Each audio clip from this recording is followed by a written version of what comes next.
Hey everybody, Dark Force 213 here. Recently, I went to the Pokemon VGC Regional Championship in Peoria, Illinois. I had a pretty good time, and I wanted to share my tournament run here. I'll break this video down into prep, the team, the tournament, and then any final thoughts on Peoria and Regulation E in general.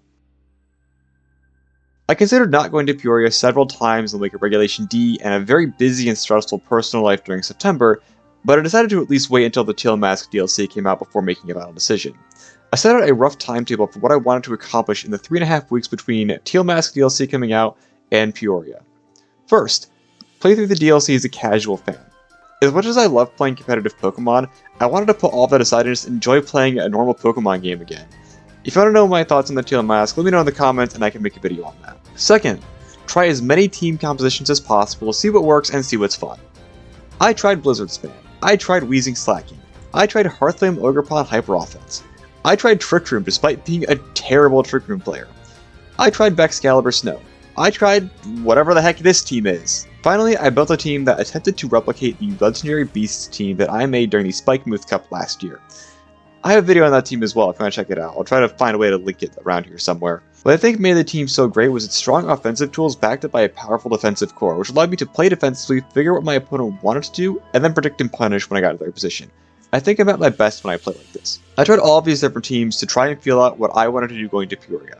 There were things I liked about almost every single one of these teams, and it gave me a good view of the meta and a strong breadth of options to pick from. Third, narrow down which team or teams you're enjoying the most and try to refine that to the best of your ability. The team I ultimately went with was the last one, built around Rillaboom, Arcanine, Milotic, and Iron Hands. This was meant to be the defensive backbone that would allow the last two slots to be more aggressive. I tried a few different variations, but I at least knew this was the idea I wanted to commit to. Eventually, I had two team options. First, a Blizzard Spam core of Alola Ninetales and Iron Bundle.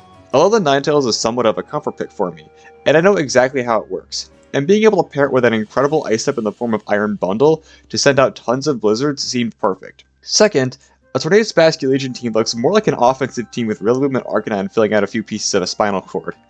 Basculation was something I had tested in Regulation D, and while it can be a bit awkward at times, I had a good idea of how it worked and how much damage it could deal.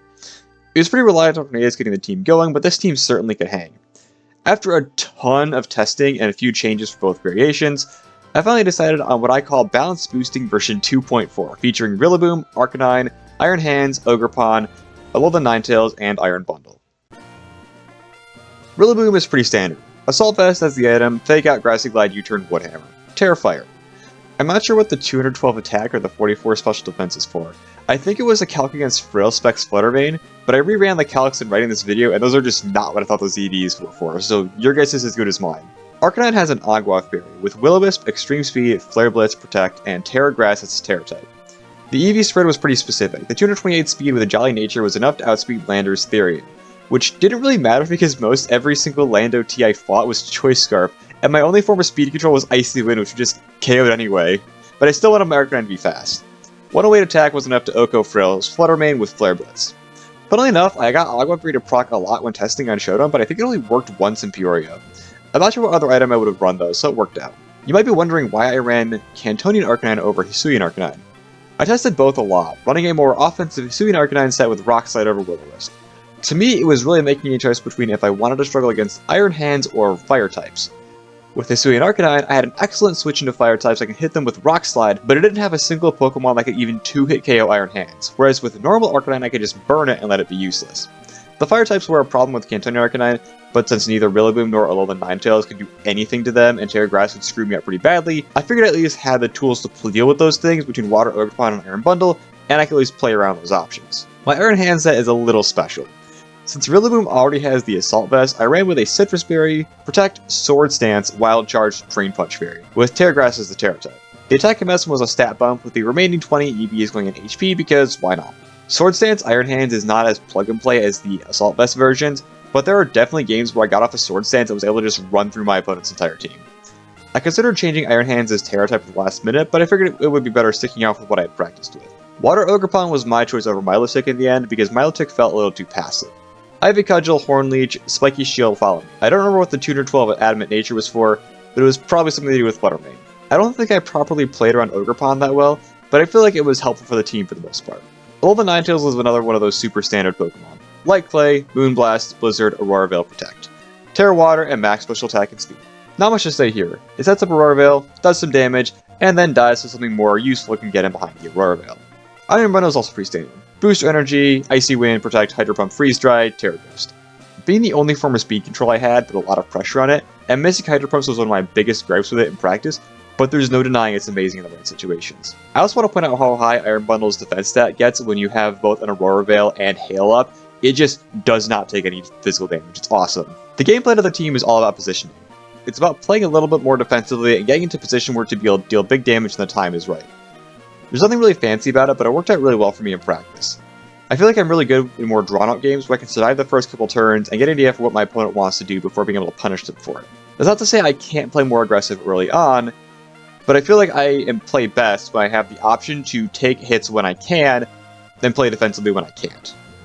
So that's what I try to build this team to do. So with this team finally built, I felt comfortable going into Peoria. I felt like my practice had given me a really strong idea about what this team wants to do. I felt comfortable playing with it, and I honestly felt like I could take this team going into day 2, which would have been awesome for me. My goal for this year of VGC is to try and make day 2 at a regional, and I felt like this team put me in the situation to do that.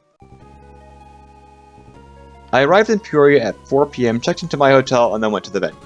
I took a couple of pictures and looked around at the vendors. I considered buying a few plushies, but didn't really feel like it, so instead I bought this Skeletor GX. I pulled 3 Skeletors from packs and wanted to get a full playset for a pet deck I'm working on. I met up with a friend from a Discord server I was on, hung around with him and his brother for a little while. I even helped his brother pick out which team he wanted to use. That said, there wasn't a whole lot to do on Friday since I missed the premiere challenges happening earlier in the day, so around 7 PM I went to a place called Ulrich's Rebellion Room for dinner. I don't drink alcohol, so this was the first ever bar I had been to. I still didn't drink if you're wondering. I instead drank a couple of glasses of water and got a burger and fries. The fries weren't all that great in my opinion, but I really enjoyed the burger. And after that, I headed back to my hotel. My goal coming into all regionals is first and foremost to play all 9 rounds. My second goal is to at least go positive, so 5 and 4. That said, I also feel like I was good enough with this team to make day 2. I came in ready to battle it out, have a good time, make some friends, and give it my all. But before that, a couple of heads up. First, I'm going to avoid calling anyone by name just in case someone doesn't want it out there. Second, my note-taking was pretty bad, so I'm going to do my best to cover over each game well, but I'm probably going to let some details slip. And I'm also probably not going to be able to name my entire opponent's team every round, so just bear with me. Round 1 was very weird.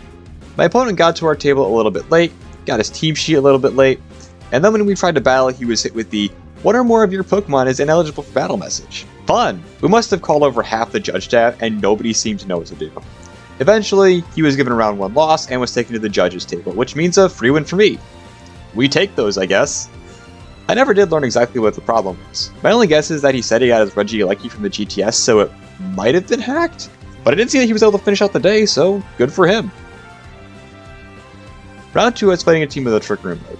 I, as a player, am generally not good when it comes to anything to do with Trick Room, either using it or playing against it, but I got a few lucky breaks here. They went for Trick Room turn 1, game 1, and I was able to play around it pretty well. Terra Normal Blood Moon Ursaluna couldn't KO my Iron Hands, who happened to get off a Sword Stance and just went nuts.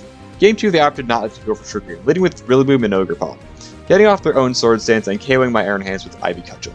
I'm not exactly sure how I ended up winning this game, I didn't write it on my notes, but I ended up taking the set 2-0.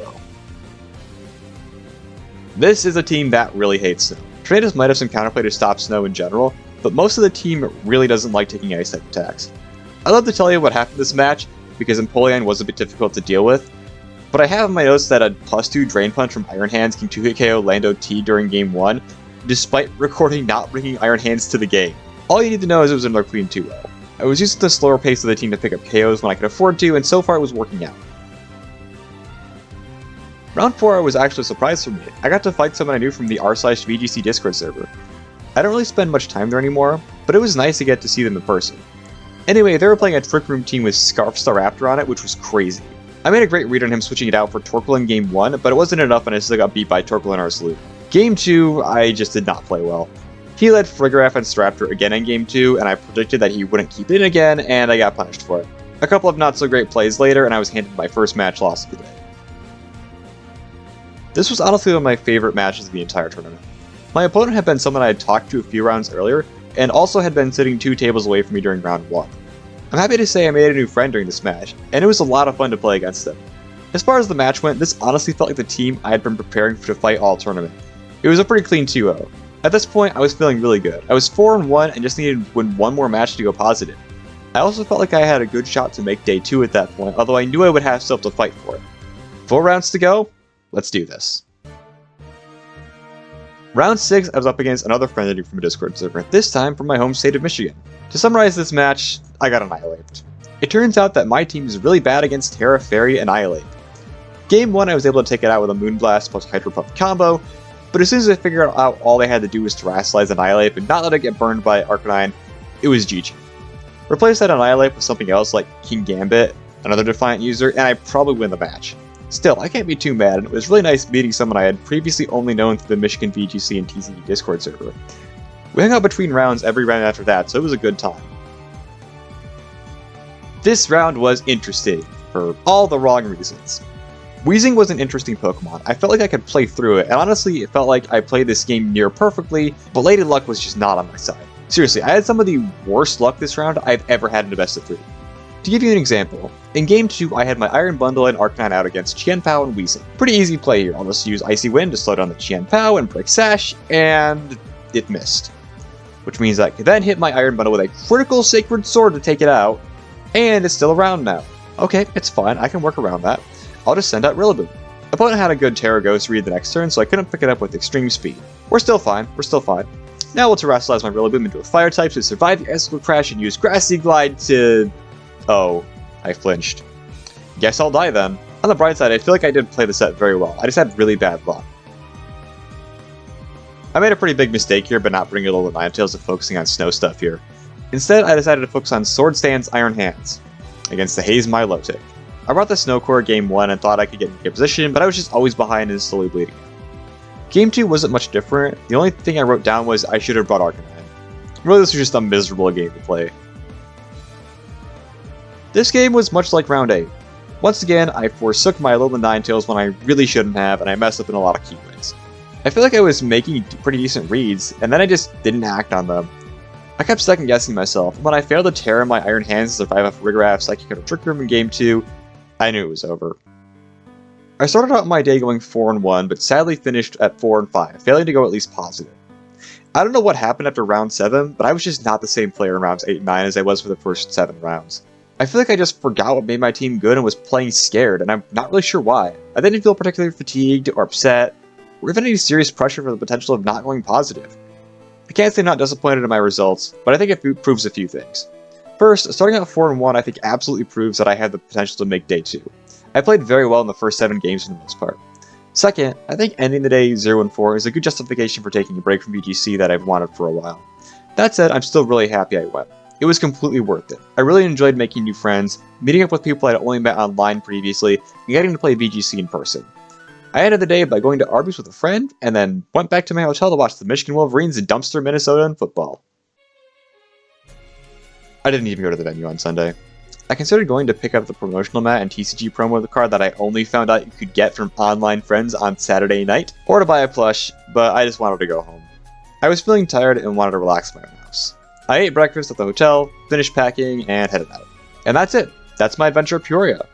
I really enjoyed playing with this team. It did pretty much exactly what I wanted it to. The strong defensive core did a great job of allowing myself to make opportunities to take control of the game, both offensively and defensively. It's not perfect though. In hindsight, I think the team has slight problems with dealing damage, both due to the team not having the strongest special attackers, and due to a lack of offensive type coverage. I have 2 grass types, 2 water types, and 2 ice types, and all of them are effectively only running stab moves. Speed control is another minor issue, but given that I have a ton of bulk and a couple priority moves, it wasn't that bad, but something to look into going forward. As for my play, I think I played extremely well for the most part, except for the last 2 games and round 4. If I were to improve my play, I need to stop second guessing myself and overthinking. I feel like I could make the jump to the next level if I just stopped worrying about the optimal play and just lean more into what I'm feeling. Hey everybody, editing Dark Force 2 and 3 here. A few of friends and I were talking about Peoria a little while ago, and I think what happened to me in rounds 8 and 9 is actually that I just ran out of steam. My mind was kind of numb at that point, and it was difficult playing a team that requires me to focus so much on the game state.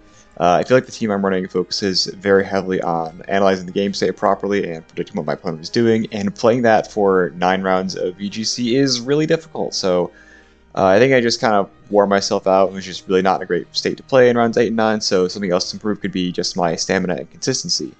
Me talking about optimal plays here is kind of in reference to how I played in round 8 and 9, where I was just focusing on what was the best play to make rather than what play I should make based on how my team's supposed to play at that moment. As for Regulation E, I think Ogre Pawn is a little strong, but other than that, I think the format is well balanced and offers up a lot of different and interesting strategies. I'd say I'm excited to explore it, but really I'm just looking forward to taking a break from serious play for a while. I want to thank all the people who were rooting for me while I was at Peoria, the Pokemon League at Michigan Tech, Little Root Lessons, Palaki Academy, Michigan TCG and VGC, and everyone I met in person. You guys truly made this event for me, both at helping me prepare for it and cheering me on. Thank you so much.